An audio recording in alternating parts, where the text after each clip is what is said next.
My name is Cassandra Mitchell, and I'm 28 years old. Yesterday, I scrolled through Instagram and froze when I saw the photos, my entire family beaming at my sister Olivia's engagement party. A celebration I never knew existed. When I called my mother in shock, her response cut deeper than any knife could. "We didn't think you'd want to come, considering everything that happened." Everything that happened? You mean when I discovered the family secret that shattered my world, a secret they are still desperately trying to bury? Hey everyone! Before I dive into what happened next, I'd love to know where you're watching from. Drop your location in the comments below. If you're new here, this family revenge drama is just getting started, and trust me, you'll want to hit that subscribe button to see how karma eventually comes back around. Now, let's get into how my perfect family life turned into a nightmare overnight. Growing up in the affluent suburb of Oak Ridge, Connecticut, the Mitchell family was the envy of the neighborhood. My father, Richard Mitchell, was a successful corporate attorney whose name adorned the prestigious firm downtown. My mother, Eleanor, was the quintessential socialite who organized charity galas and sat on 3 different boards. My older sister Olivia was the golden child, valedictorian, homecoming queen, and now a successful pediatric surgeon engaged to the son of a state senator. And then there was me, Cassandra, Cassie to those who knew me well. I was the family's wild card, creative and free-spirited, who chose to pursue photography rather than the pre-law or medical path my parents had mapped out. Despite my deviation from the family's preferred trajectory, I thought we were close. Every Sunday dinner was filled with laughter, every holiday brimming with traditions, and every achievement, no matter how small, celebrated with genuine pride. At least, that's what I believed until 6 months ago. I had returned home for what was supposed to be a quick weekend visit. My photography career had finally gained traction after years of struggle, and I'd just landed a contract with National Geographic to document indigenous communities in South America.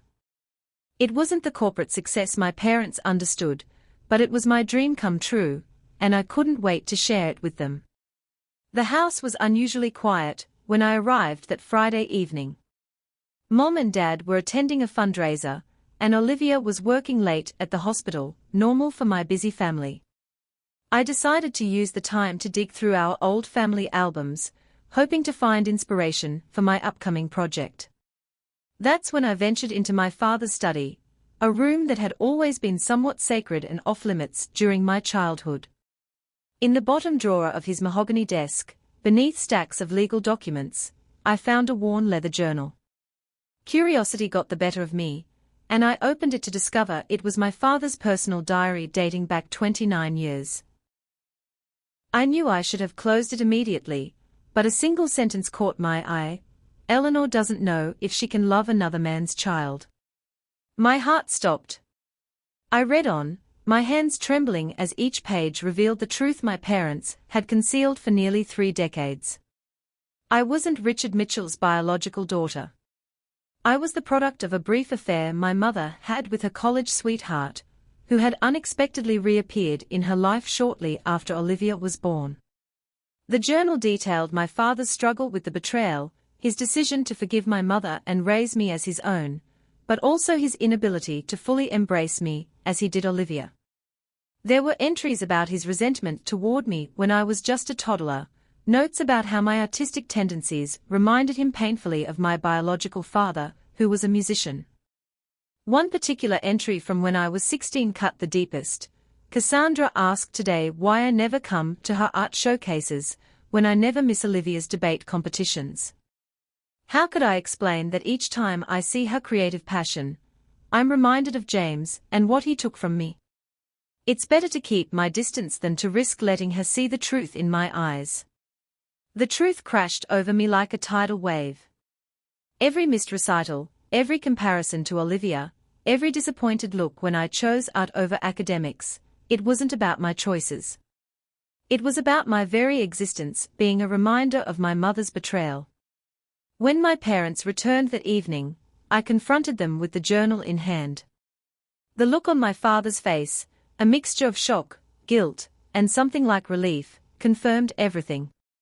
My mother collapsed into tears, babbling about how they'd planned to tell me someday, but the right time never came. "Who is my real father?" I demanded, my voice barely recognizable to my own ears. After a long, tense silence, my mother whispered, "James Harrington. He lives in Seattle now. He doesn't know about you." The revelation that not only had my identity been a lie, but that somewhere out there was a man who didn't even know I existed, was the final blow. I packed a bag that night and left, ignoring my mother's pleas to stay and talk things through. My father, or rather, Richard, said nothing as I walked out the door. For 6 months, I cut off all contact with the Mitchells. I cancelled my National Geographic contract, unable to focus on work while my entire identity unraveled. Instead, I used my savings to rent a small apartment in Seattle, determined to learn about James Harrington from a distance before deciding whether to introduce myself.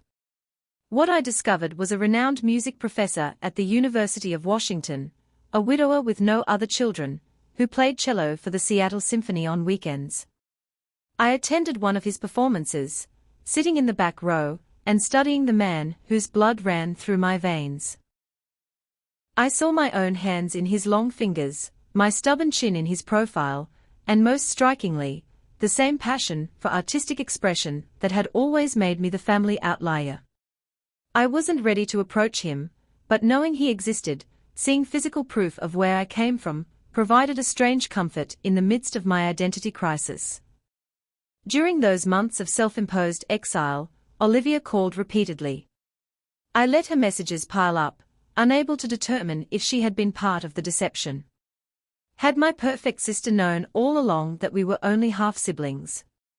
Had her achievements been quietly compared to mine, with an unspoken understanding of why I would never measure up?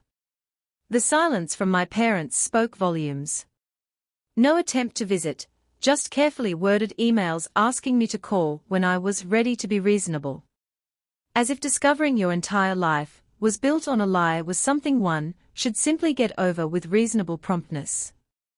And then, yesterday, a random scroll through Instagram revealed the truth of where I stood in the Mitchell family hierarchy.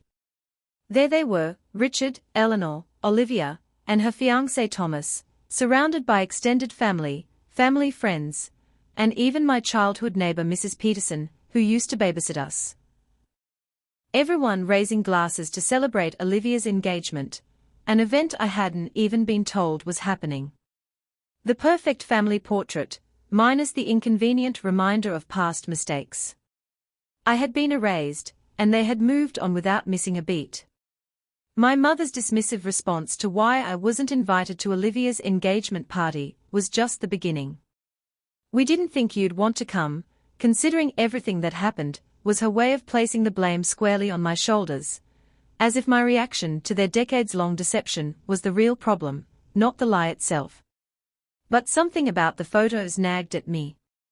In one image, I noticed my cousin Rebecca chatting with an older man I didn't recognize.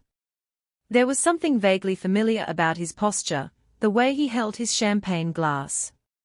I zoomed in and felt the blood drain from my face. James Harrington, my biological father, was at my sister's engagement party. The implications hit me like a physical blow. This wasn't just about excluding me from a family celebration.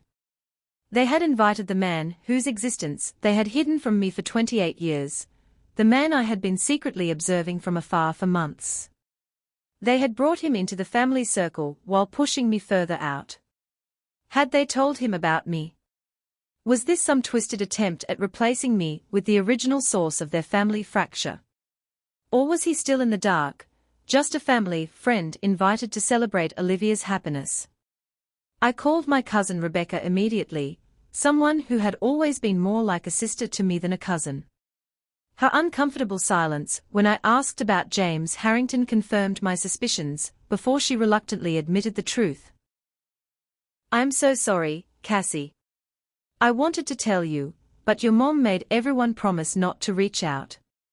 They've been in contact with James for months. Aunt Eleanor reconnected with him after you left. I think she felt guilty and wanted to make amends. Does he know about me? I asked, my heart pounding in my ears. Rebecca's hesitation was answer enough. Yes, they told him everything about 3 months ago. He's been trying to find you, Cassie. He hired a private investigator, but you covered your tracks well. The revelation that James had been looking for me while I was secretly observing him created a bizarre sense of cosmic irony. But the betrayal cut deeper. My parents had robbed me of controlling my own narrative yet again. They had taken my story, my truth, and shared it on their terms, not mine. There's more, Rebecca continued, her voice dropping to a whisper. Your dad, I mean, Richard, he's been having health issues. Heart problems. They didn't want to worry you while you were dealing with everything else. The news about Richard's health should have evoked sympathy, perhaps even guilt for having disappeared when he might have needed support.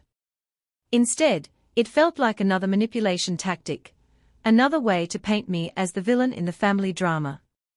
Is that why James was there? Some kind of replacement daughter's father figure while the original model is facing mortality. The bitterness in my voice surprised even me. No, it's not like that, Rebecca insisted. James and Thomas, Olivia's fiancé, they know each other professionally. Thomas is a music journalist who interviewed James several times. It's actually how your parents reconnected with him. The engagement party invitation was Thomas's idea, not your parents'. This new information shifted my understanding once again. Perhaps it wasn't a deliberate attempt to replace me, but rather an unfortunate coincidence. Still, they could have warned me, could have reached out before I discovered it through social media. I thanked Rebecca for her honesty and ended the call, my mind racing with possibilities and plans. The photographer in me recognized a powerful truth. I now held pieces of a story that none of the other players fully possessed. I alone stood at the intersection of all these relationships with a unique perspective. Determined to take control of my narrative, I booked a flight back to Connecticut for the following day. But first, I had one important stop to make. I arrived at the University of Washington's School of Music just as James Harrington's afternoon class was ending. Students filtered out of the lecture hall, instrument cases in hand, while I gathered my courage in the hallway. When the room had emptied, I stepped inside. He was organizing sheet music at the podium, his silver-streaked dark hair, the same shade as mine, falling across his forehead as he leaned over his papers. When he glanced up and saw me, his hands froze mid-motion. Recognition flashed across his face immediately. There was no doubt he knew exactly who I was. Cassandra, he said, my name catching in his throat. How did you know? I asked, rooted to the spot near the door. Your mother showed me photographs when she told me about you. But I would have known anyway. He gestured vaguely toward my face, my hands. You have my mother's eyes. And apparently, my inability to conform to others' expectations. The small laugh that escaped me broke the tension. For the next 2 hours, we sat in his empty classroom and talked. He told me how shocked he had been to learn of my existence, his anger at Eleanor for keeping me a secret, his desperate attempts to find me once he knew. I would have wanted to know you, to be part of your life, he said, regret etching lines around his eyes. I never had other children. After my wife died from cancer 10 years ago, I thought I would always be alone. I shared my side of the story, growing up feeling like an outsider in my own family without understanding why, finding Richard's journal, my months of watching James from afar. He listened with an intensity that felt familiar, because it was the same way I focused when capturing the perfect photograph. What will you do now? He asked as our conversation wound down. Your mother mentioned you were invited to your sister's wedding. Another lie. I hadn't been invited to anything. I'm going back to Connecticut tomorrow, I told him. I think it's time I stopped running and confronted the past. All of it. James nodded, understanding in his eyes. Whatever you decide to do, whatever relationship you want to have with me going forward, or none at all, I want you to know I'm proud of the woman you've become, even though I had no hand in it. As we parted ways, he gave me his phone number and email address, making no demands, but leaving the door open for whatever form of relationship I might want in the future. On the flight to Connecticut the next morning, I formulated a plan. The Mitchell family had constructed an elaborate facade over the years, one that hid uncomfortable truths behind a veneer of perfection. It was time to expose the reality, not out of vengeance, but because truth, however painful, was the only foundation upon which genuine relationships could be built.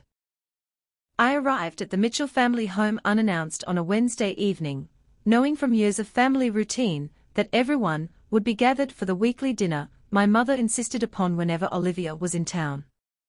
The familiar colonial house looked exactly as I remembered, pristine landscaping, warm lights glowing from within, the picture of domestic perfection. For a moment, standing on the walkway, I questioned my decision to come. It would be easier to continue my self-imposed exile, to build a new life with my biological father in Seattle, far from the web of lies that had entangled my existence for 28 years. But the thought of Richard's health issues, of potentially losing the chance to say all that needed saying, propelled me forward. I rang the doorbell, my heart hammering against my ribs. When the door swung open, my sister Olivia stood frozen in the entryway, her expression cycling rapidly from shock to joy to wariness. "Cassie," she whispered, as though I might be an apparition. "Surprise," I said, aiming for lightness, but hearing the tension in my voice. I heard there was a celebration I missed. Olivia flinched but stepped back to let me enter. "Mom and Dad are in the dining room with Thomas. We were just about to eat." I followed her through the familiar hallway, noting the family photographs that lined the walls. There were new additions, Olivia in her white coat at the hospital, Olivia and Thomas at what appeared to be their engagement photo shoot. None of me from the past 6 months, as though my narrative had been paused when I walked out the door. When we entered the dining room, the scene was exactly as I had imagined. My mother was placing a casserole dish on the table while my father poured wine. Thomas, Olivia's fiancé, was adjusting his napkin. The perfect family dinner, about to be disrupted by the prodigal daughter's return. My mother saw me first, nearly dropping the dish. "Cassandra. What are you? How did you find out about the engagement party?" I finished for her, stepping fully into the room. "Instagram. Quite the celebration. I especially enjoyed seeing my biological father in attendance." Richard stood slowly, his face ashen. I noticed immediately how much he had aged in 6 months, his hair thinner, deep lines around his mouth that hadn't been there before. The pang of concern I felt was genuine, despite everything. "You should sit down," he said quietly. "Join us for dinner. We have a lot to discuss." The calm request, so at odds with the chaos of emotions in the room, momentarily threw me. I had expected defensiveness, perhaps anger at my intrusion. Not this resigned acceptance. I took the empty chair, my old chair, and watched as Thomas awkwardly introduced himself. He seemed decent enough, clearly uncomfortable with the family drama he had unwittingly stepped into. Olivia sat beside him, her engagement ring catching the light, as she nervously twisted it around her finger. "I met James yesterday," I announced after an excruciating silence as my mother served food no one would eat. "We had a very interesting conversation about family, secrets, and the engagement party he attended for his daughter's half-sister." My mother's hands trembled as she set down the serving spoon. "Cassandra, please. We were going to tell you everything." "When?" "After keeping it from me for 28 years, what magical moment were you waiting for?" I kept my voice level, determined not to become the hysterical daughter they could easily dismiss. "We made a terrible mistake," my father, Richard, said, meeting my gaze directly. Not just in keeping the truth from you all these years, but in how we handled things after you found out. We were ashamed, embarrassed, afraid. Afraid of what? Afraid you'd choose him over us, my mother blurted out, tears spilling down her cheeks. When you left and we discovered you'd gone to Seattle, we knew you were looking for him. We panicked.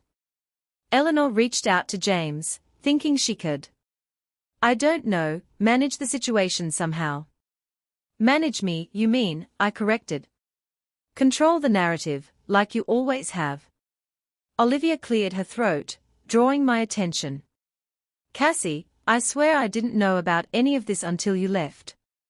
Mom and Dad only told me after you were gone. The engagement party. I wanted to invite you, but Mom said you needed space and wouldn't want to come. I studied my sister's face, searching for signs of deception.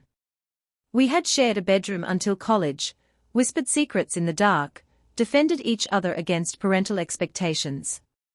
Had she really been in the dark all these years? You didn't question why Dad always favored you. Why he attended every debate competition, but never my art shows. You never wondered. Pain flashed across Olivia's features. I thought it was because I chose the path they wanted and you rebelled. I felt guilty about it sometimes, how easy things were for me with them. I should have pushed harder, asked more questions. She reached for Thomas's hand. When Thomas suggested inviting James to the engagement party, because of their professional connection, I thought it might be a chance to understand the situation better, to get to know the man who is part of our family story now. The sincerity in her voice cracked something in my carefully constructed armor. If Olivia had truly been unaware, then my anger toward her was misplaced. She had always been my ally, even when our paths diverged. And the wedding? I asked, looking between my sister and my parents. Another event I'll learn about on social media. Thomas spoke up, surprising everyone. Actually, we've been trying to find you for weeks. We wanted to ask you to be the photographer for the wedding. No one captures moments like you do, Olivia says. The simple compliment, offered without agenda by someone outside the family drama, momentarily disarmed me. I glanced at Olivia, who nodded confirmation. It's true. I have a folder of your work that I've shown to all our vendors for inspiration. No one else I would trust to document the day. She hesitated. That is, if you'd consider it. I would understand if you didn't want to. Before I could respond, my father pushed his chair back and stood. Before we discuss weddings or anything else, there's something I need to say. He turned to face me fully, his lawyer's composure crumbling. Cassandra, I have failed you in every way a father can fail a child. Not because of whose DNA you carry, but because I allowed my hurt and pride to color how I treated you. I convinced myself I was protecting our family by maintaining the secret, but the truth is, I was protecting myself from having to confront my own inadequacies. He reached into his pocket and withdrew a small box, placing it on the table between us. This was my mother's, your grandmother's. She left it specifically for you in her will, but I kept it, telling myself I would give it to you when you were older, when the time was right. The truth is, I couldn't bear to part with it because giving it to you meant acknowledging you were growing up, becoming your own person. A person who reminded me daily of my wife's betrayal. I opened the box to find a delicate silver locket engraved with intricate vines and flowers. Inside was a tiny photograph of my grandmother, as a young woman, her artistic spirit evident in her bohemian dress, and the camera around her neck. Passion I had inherited without ever knowing this connection existed. She was a photographer too, Richard said softly. Before she gave it up to raise a family. She saw herself in you from the moment you picked up your first camera. The talent doesn't come from James. It comes from her, from our family. You are a Mitchell, Cassandra. In all the ways that matter. The revelation about my grandmother's artistic past, A chapter of family history that had never been shared with me felt like discovering a missing puzzle piece. All these years, I had attributed my creative inclinations to being different from the Mitchells, perhaps unconsciously connecting it to my unknown biological heritage. To learn that my passion for photography had Mitchell roots, after all, complicated my carefully constructed narrative of being the family outsider. The dinner continued in fits and starts, painful truths interspersed with awkward attempts at normal conversation. Thomas, to his credit, managed to ease tensions by sharing stories about his encounters with James Harrington, painting a picture of the man who had contributed to my existence without knowing it. He's brilliant but humble, Thomas explained. When I first interviewed him 3 years ago for a piece on modern classical composers, he spent more time asking about my work than talking about his own achievements. That's rare in his field. I absorbed these details hungrily, adding them to the impressions I had formed during my conversation with James. The parallels between us extended beyond physical traits, his humility despite his talent, his curiosity about other stories. These were qualities I recognized in myself, characteristics I had always considered strengths rather than inherited traits. As the evening progressed, it became clear that while Richard and Eleanor had made catastrophic mistakes, they weren't the villains I had cast them as during my months of anger and isolation. They were flawed humans who had made a desperate decision to preserve their marriage and family, then found themselves trapped in the consequences of that choice for decades. "When did you decide to tell James about me?" I asked my mother as she served dessert, my favorite lemon tart, that she must have prepared hoping I would somehow appear. Eleanor's hands stilled. "After your father's first heart episode 3 months ago. The doctors warned us about his condition, and I realized we might run out of time to make things right." She glanced at Richard. We both realized that continuing the deception wasn't protecting anyone anymore, it was only causing more harm. James was angry at first, Richard admitted. He had every right to be. But once the shock wore off, all he wanted was to find you. He thought, we all thought, you might have approached him already since you were in Seattle. I wasn't ready, I said simply. I needed to understand who I was apart from all of you first. Olivia reached across the table and squeezed my hand. "And? Did you figure it out?" The question hung in the air, weighted with all the uncertainty of the past 6 months. Had I discovered my true self in the wreckage of my family's secrets? Or had I merely been running from one incomplete version of my identity to another?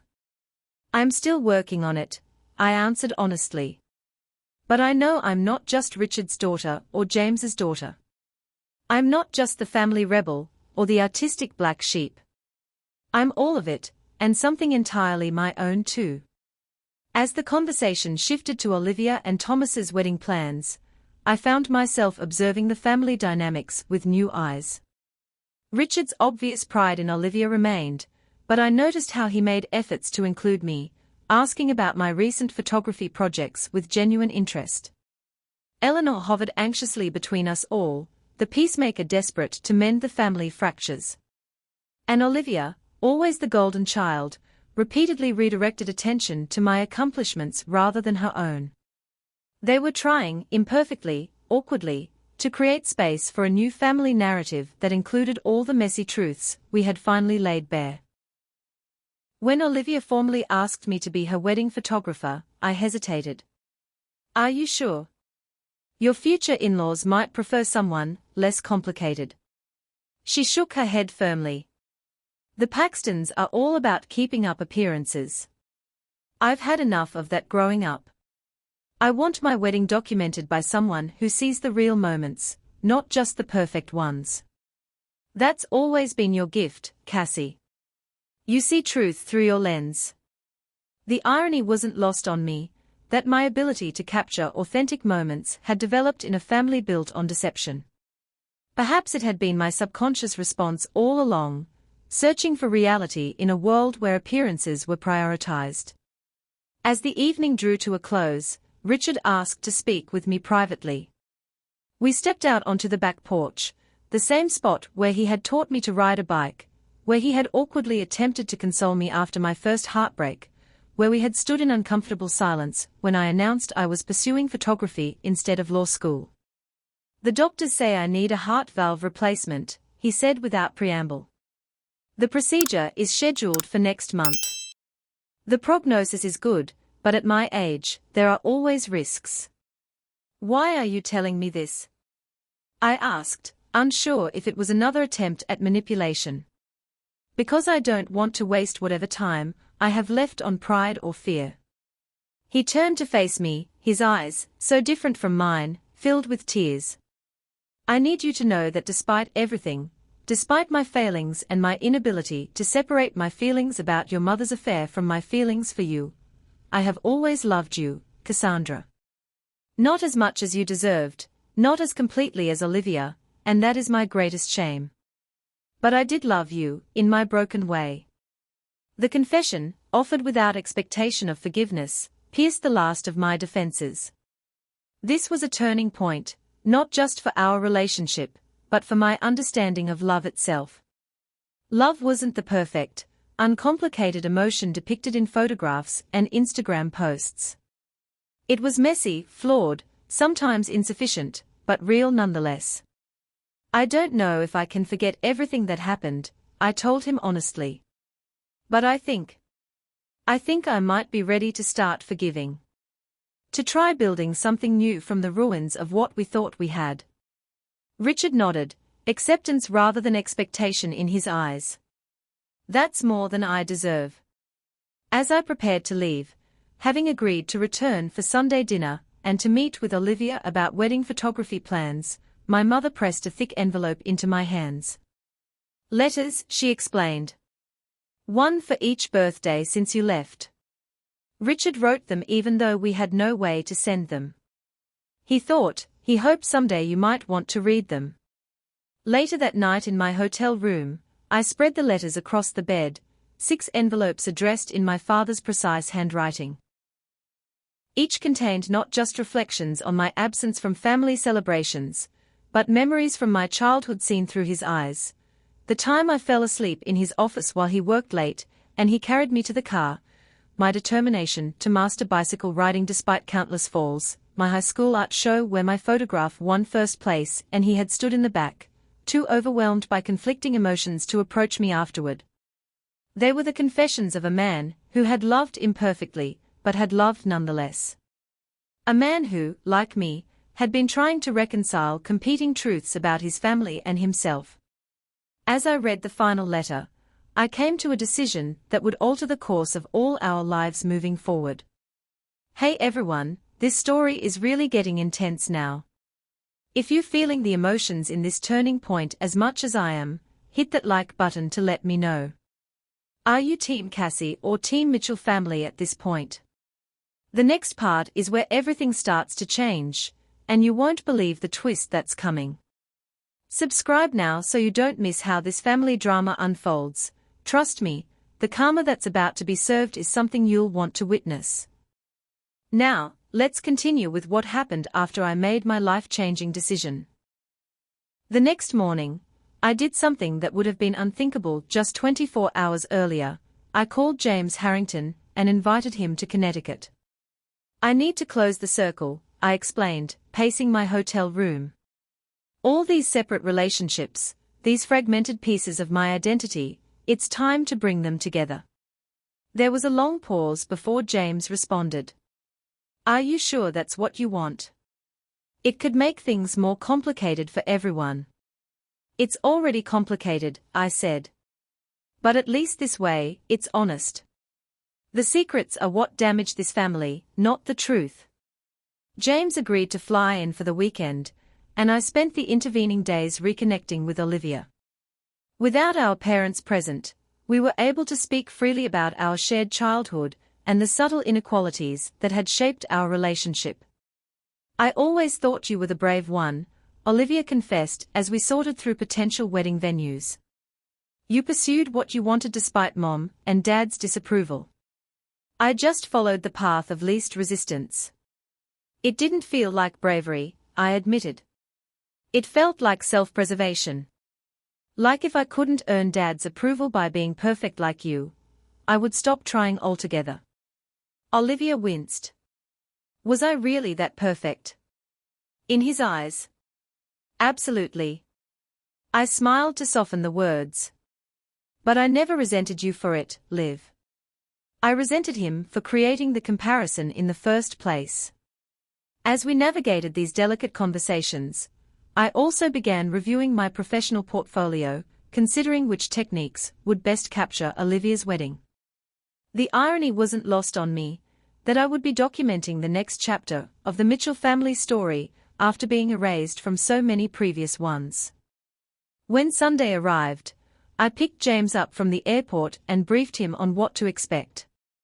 He listened intently, his musician's hands tapping a nervous rhythm against his knee. "What exactly are you hoping to accomplish with this meeting?" he asked as we approached the Mitchell home. "I've already met Richard and Eleanor at the engagement party, though the circumstances were strained." I considered the question carefully. "I think I'm trying to create a new framework for all of us. One where we acknowledge the past without being imprisoned by it. Where we can move forward with truth as the foundation."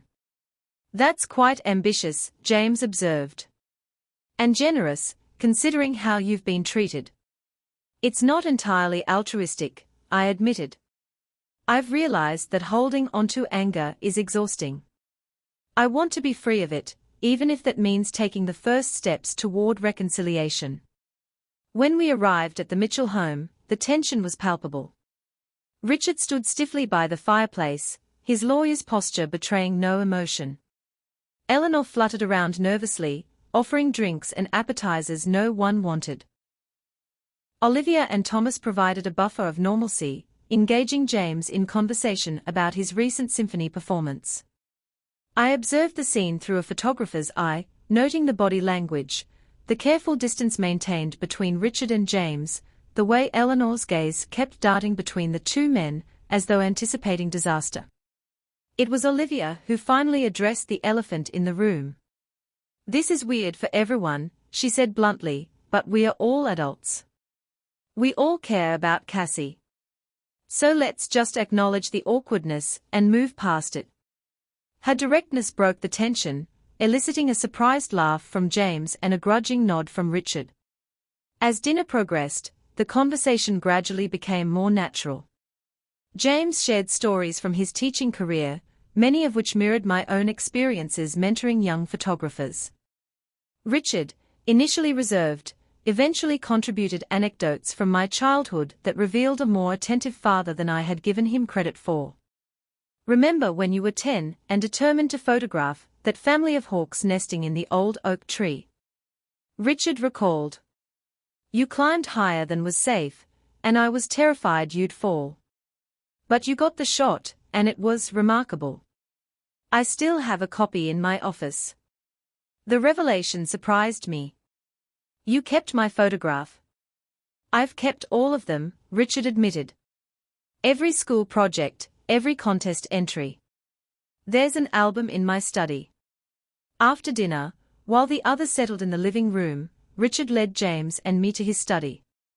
There, on the bookshelves that had once seemed to hold only legal tomes and family histories, was a collection of leather-bound albums labeled simply Cassandra. Richard pulled one down and opened it to reveal a methodically organized chronicle of my photographic journey, from childish snapshots to my most recent professional work that had been featured in art magazines. "You tracked my career," I said, astonished. "Even after I left?" "Of course," Richard replied, as though it were obvious. "You're my daughter."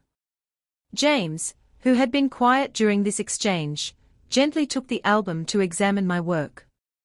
"You have an extraordinary eye," he said. "The way you capture moments between moments, it's almost like visual music." The two fathers of my existence, biological and raised, stood side by side reviewing the visual record of my life. One had given me genetic gifts, but had no part in nurturing them. The other had failed to fully embrace me yet had silently documented every step of my creative journey. In that moment, watching them together, I saw the possibility of a new kind of family, one built not on perfect appearances or conventional structures, but on the messy reality of human connection. The bridge between my two worlds was being constructed, brick by difficult brick. "I'd like to propose something," I said, drawing both men's attention. "James, you mentioned wanting to know me, to be part of my life moving forward. And Richard, you've expressed regret for the past and hope for the future. I think there's room for both of you in my life, but we need boundaries and honesty." I outlined my proposal: regular family dinners that included James, transparency about the situation with the extended family and Olivia's in-laws, and most importantly, an end to the secrecy that had poisoned our relationships for decades.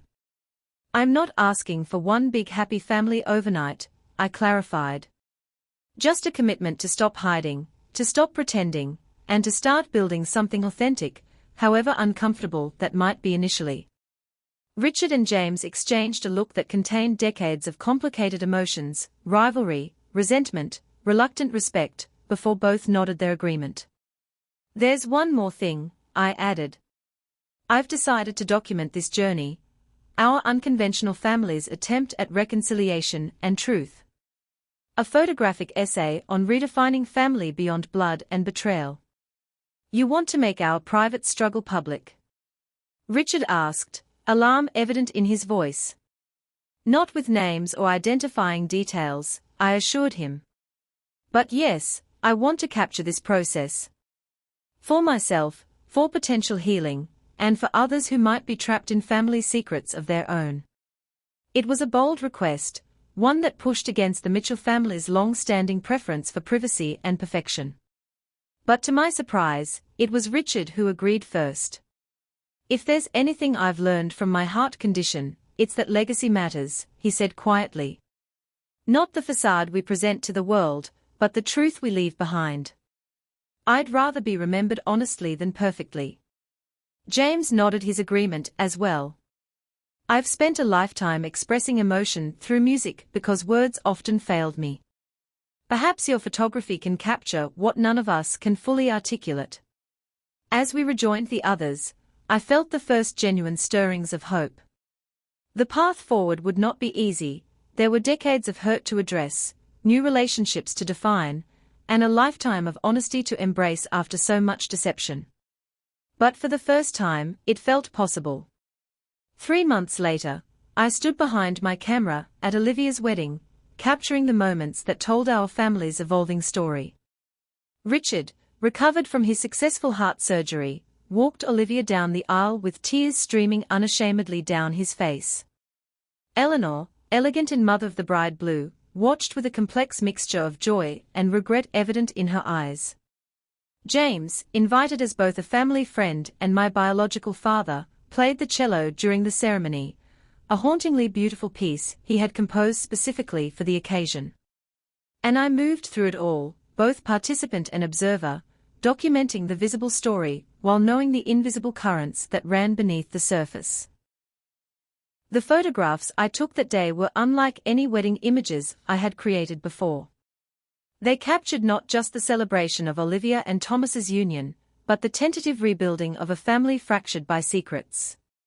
I photographed Richard and James sharing a genuine laugh during the reception, Eleanor watching them with cautious relief, Olivia and me in a quiet sister moment away from the crowd, her in white lace, me in the simple blue dress I'd chosen for my dual role as sister and photographer.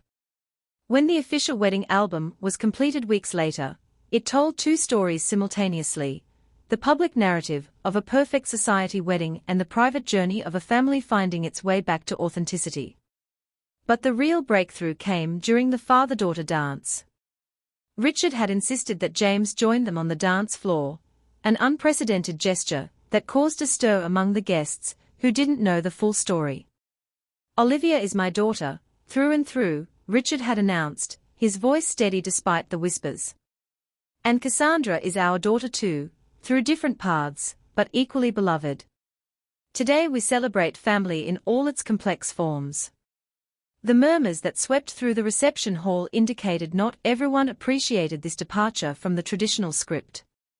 Thomas's mother, Senator Patricia Paxton, was visibly discomfited by this public acknowledgement of family irregularity. Several of my parents' social circle exchanged concerned glances, suddenly re-evaluating the Mitchell family narrative they had accepted for decades. But for our immediate family, it was a watershed moment. Richard had chosen truth over appearance, substance over facade. The very foundation of the Mitchell family image had been reconstructed in that moment. After the wedding, my photographic essay on our family's journey gained unexpected momentum. What had begun as a personal project caught the attention of a prominent gallery owner, who had attended the wedding as a guest of the Paxtons. Intrigued by the emotional depth of my wedding photography, she asked to see more of my work. The resulting exhibition, titled Blood and Water, Redefining Family, opened 6 months later in New York City. The carefully curated images told our story through metaphor and abstraction, no names or faces clearly identified, but the emotional journey unmistakable. Photos of empty chairs at family dinner tables, hands of different ages and tones intertwined, shadows suggesting absence and presence simultaneously, bridges over troubled waters, doors half open. The exhibition received critical acclaim for its unflinching examination of family secrets and reconciliation. Art critics praised its raw emotional honesty and revolutionary redefinition of family portraiture. What none of them knew was that the opening night guest list included both my father's, my mother, my sister and her husband, and even the reluctantly curious Senator Paxton. As we stood before an abstract image of 3 distinct shadows merging into one, representing my journey to integrate the different aspects of my identity, James leaned close to whisper, "You've transformed pain into beauty. That's the highest form of art." Richard, overhearing, nodded in agreement. "And the highest form of healing." The success of the exhibition led to opportunities one had never imagined: a book deal, speaking engagements about family trauma and reconciliation, workshops for adult children of dysfunctional families. My photography career soared, not despite the family chaos, but because of the depth it had given my artistic vision. But the most unexpected consequence came 6 months after the exhibition closed, when I received a letter from a woman named Claire Harrington. James had never mentioned having siblings, so the last name immediately caught my attention. The letter was brief, but devastating in its implications.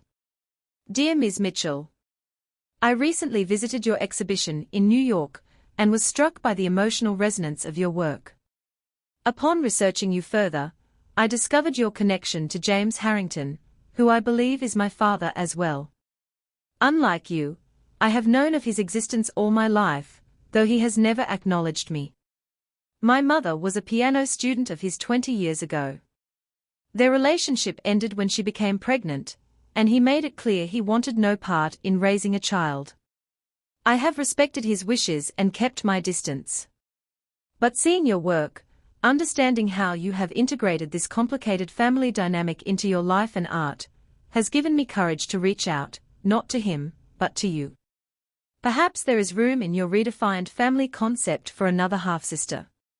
Sincerely, Claire Harrington." The letter shook the fragile foundation we had been building. If Claire's claims were true, James had not simply been an unwitting victim of my mother's deception, he had his own history of abandoning a child. The man who had expressed such regret at not knowing me, who had claimed he would have wanted to be part of my life from the beginning, had willingly walked away from another daughter. I confronted James that same day, driving to his hotel where he was staying for a weekend visit. When I showed him the letter, the color drained from his face. "It was different," he whispered. "I was younger, selfish, afraid." "Different how?" I demanded. "You abandoned your child, knowingly, willingly. How is that different from what my mother did to you?" "It isn't," he admitted after a long silence. "I've spent decades trying to atone for that decision, trying to convince myself that the situation was complicated, that Sophia didn't really want me involved, but the truth is, I failed Claire exactly as Eleanor failed you. Perhaps worse, because I knew of Claire's existence." The revelation was devastating. The narrative I had constructed of being the victim of others' deceptions while maintaining my own moral high ground crumbled. If James, who I had begun to admire and even love as a father figure, was capable of such hypocrisy, what did that say about my own capacity for self-deception? More importantly, what did it mean for Claire? A half-sister I had never known existed, who had lived her entire life with the knowledge that her father had rejected her, watching from afar as he embraced me with open arms. The family story I thought I understood had just become infinitely more complex. The revelation about Claire forced me to confront the uncomfortable truth that none of us are simply victims or villains in our family stories. We are all capable of hurting others, of maintaining convenient fictions, of judging others for sins we might commit ourselves under different circumstances. After much reflection, I wrote back to Claire, inviting her to meet. We arranged to have coffee at a neutral location, a small cafe in Boston, midway between her home in Maine and mine in Connecticut. I arrived early, scanning the faces of women who entered, wondering if I would recognize something of myself or James in her features. When she finally arrived, the resemblance was subtle but unmistakable, the same hands that James and I shared, the same tilt of the head when listening. Claire was 30, a music teacher at a public school, with a quiet confidence that seemed both familiar and foreign. "I wasn't sure you would respond," she said once we were seated. "Most people prefer to keep family complications buried." "I've had enough of burying truths," I replied. "It never works anyway. They always find their way to the surface eventually." Over the next 2 hours, Claire shared her story, growing up with a single mother who struggled financially but never spoke ill of James, watching his career from afar, attending his performances anonymously as I had done. She had known about me for years, having researched James thoroughly and discovered the Mitchell connection through social media long before my exhibition. "I never reached out because he seemed to have moved on with his life," she explained. "And then suddenly you appeared in his world, and he embraced you completely. I couldn't help wondering why I hadn't been worthy of the same recognition." The pain in her voice was achingly familiar, the same questions I had asked about Richard's conditional love, the same sense of being somehow insufficient. "It's not about worthiness," I said gently. "It's about timing, circumstances, and people's capacity to face their own failures. James is meeting me at a point in his life where he's ready to confront his mistakes. That doesn't make his treatment of you any less wrong." "What happens now?"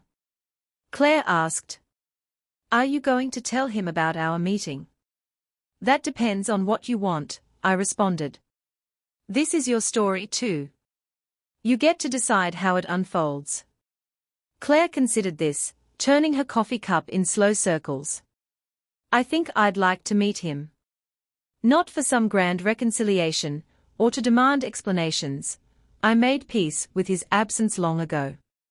But to close the circle, to see him as a flawed human rather than the mythical figure he's been in my life." 2 weeks later, I orchestrated a meeting between Claire and James at my apartment. The confrontation was painful but ultimately cathartic. James, faced with the living evidence of his greatest moral failure, broke down completely. "I have no right to ask for forgiveness," he told Claire, his composer's eloquence abandoned in the face of raw emotion. "No justification for my absence from your life. But I want you to know that the failing was entirely mine, never yours. You were always worthy of a father's love, even when I was too cowardly to provide it." Claire listened with remarkable composure. "I didn't come here for apologies or to punish you," she said when he had finished. "I came to understand, and perhaps to move forward, not as father and daughter in the traditional sense, but as two people who share blood and history, finding a new way to exist in each other's lives." As I witnessed their tentative steps toward some form of relationship, I thought about the cyclical nature of family patterns, how Richard had struggled to love me fully because of my mother's betrayal, how James had abandoned Claire out of fear and selfishness, how I had initially responded to discovering my own family's secrets by running away rather than confronting the messy truth. The pattern could end with us, if we were brave enough to choose a different path forward. The following Sunday, I hosted a dinner at my apartment, a deliberate echo of the Mitchell family tradition, but with my own definition of family now at the table. Richard and Eleanor came, still working on their own relationship after decades of secretive tension. Olivia and Thomas joined us, bringing news of their expected first child. James arrived with a bottle of wine and an antique camera he had found at an auction, a gift that acknowledged both our shared genetic traits and my individual passions. And Claire came, tentative but open to whatever this unconventional family gathering might become. As I looked around the table at these people, connected by blood, choice, history, and hope, I realized that the revenge I had initially sought when I discovered my family's deception had transformed into something far more powerful: redemption. Not the easy redemption of forgiveness without accountability, but the harder path of acknowledging harm, accepting responsibility, and committing to change. The photographs from that dinner became the final images in my exhibition when it toured to other cities, the closing of one chapter and the opening of another. The collection, once focused primarily on deception and discovery, now included themes of reconciliation and redefinition. Critics noted the evolution, calling it a masterclass in visual storytelling that transforms private pain into universal truth. 6 months later, when Olivia gave birth to a daughter, she and Thomas asked me to be the baby's godmother. At the christening, I stood alongside Claire, who had been welcomed into the expanding definition of family with surprising grace by the Mitchells. As I photographed 4 generations together, my mother holding her granddaughter, flanked by both Richard and James, I captured a moment of harmony that would have seemed impossible 2 years earlier. The path to this point had been neither straightforward nor easy. There had been setbacks, arguments, moments of reverting to old patterns. Richard still occasionally struggled with James's presence in family gatherings. Eleanor sometimes lapsed into her people-pleasing habits of hiding difficult truths. James continued to navigate his complex relationships with both his daughters, working to earn trust he had previously broken. And I had my own journey, learning to accept love in its imperfect forms, to forgive without forgetting, to document truth without exploiting vulnerability. My professional success had brought its own challenges, as publications and galleries sought ever more intimate details about the story behind my work. I learned to share enough to connect authentically with audiences while maintaining the sacred privacy of our ongoing healing. The family secret that had once threatened to destroy us had ultimately transformed us, not into a perfect family, but into a real one. The facade had crumbled, but what remained was stronger for having been tested, more beautiful for having been broken and reforged. As my grandmother had known decades ago, when she set aside her camera to raise her family, some moments can't be fully captured through a lens, they must be lived, embraced in all their messy, complicated glory. But that doesn't mean we stop trying to preserve them, to learn from them, to share them with others who might find their own reflection in our story. So here's my question to you all watching: have you ever experienced a moment when family karma came full circle in your life? When a betrayal or secret ultimately led to unexpected healing or truth? I'd love to hear your stories in the comments below. And if this family revenge drama resonated with you, please hit that like button, subscribe to my channel for more real-life stories with powerful lessons, and share this video with someone who might need to hear that family healing is possible, even after the deepest betrayals. Thank you for being part of my journey, both the photographic one and the personal one. Until next time, remember that sometimes the most beautiful pictures emerge from the darkest negatives. Heavy Black Heart #.